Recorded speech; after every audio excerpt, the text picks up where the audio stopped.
బాప్తిస్మం రోజు నీళ్లలో నుంచి బయటికి వచ్చినప్పుడు ఇక నేను పాపం చేయను అని ప్రమాణం చేశావు కదా నాయ్.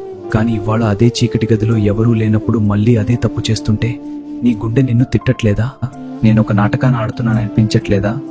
ప్రతిసారి ఇదే ఆఖరిసారి అని మొదలు పెడతావు, కానీ మళ్ళీ అదే దెబ్బలో దొరుకుతున్నావు. లోకానికి నువ్వు భక్తుడివేమో, కానీ నీ అంతరంగంలో ఉన్న రహస్య పాపం నిన్ను చూసి నవ్వుతోంది.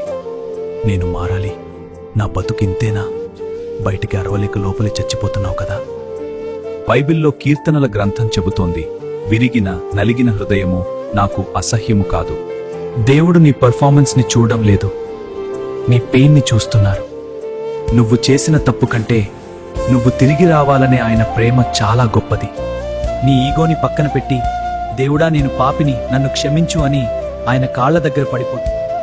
ఈరోజు నీ ఉపవాసం అంటే కేవలం అన్నం మానేయడం కాదు, నీ పాపాన్ని ఒప్పుకొని ఆయన దగ్గరకు తిరిగి వెళ్ళడం. ఇంకా లేట్ చేయకు, ఆయన నీకోసం కళ్ళు ఆపి చూస్తున్నారు.